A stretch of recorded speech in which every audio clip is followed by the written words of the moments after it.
Out of the ER. Sometimes waiting until they get to the hospital is not the best route of care. So it's time for UW Health to hit the road. The physician response vehicle for us really is for specialty situations or for things that are starting to get out of control.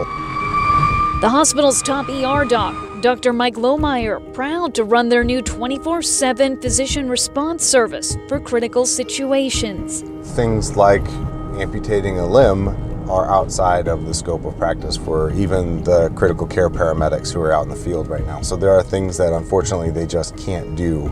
Having us come there with our tools and our equipment really does advance the levels of care. That level of care, or any paramedic call, what Mercy Health's MD1 program dispatches its doctors to. Even low acuity calls them. If I see an ambulance in someone's house and I'm driving by, sometimes I'll stop and help them carry equipment or whatever to build that camaraderie and that team spirit, and to let them know that I'm not above them and we're all in this together.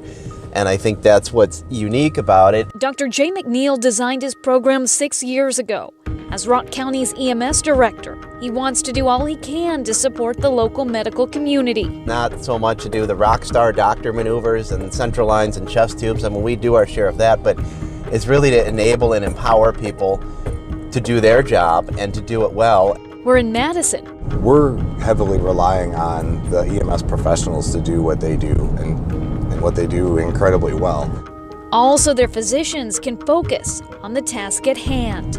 I'm not pulling out my doctor bag full of meds and drugs. I'm going to be pulling out a bag that's full of chest tubes and endotracheal tubes and video laryngoscopes and ultrasounds and things that they don't have. Here in the 2019 year, UW Health EMS doctors will not only be able to take this vehicle to certain scenes, but an additional one as well. There's no charge to the service that calls us. There are no consequences to doing it. We're all just a group of docs who are really motivated. And that's true at Mercy Health, because both hospital systems know this. It's really about getting the care to the patient, not how you do it. Catherine Larson, Spectrum News.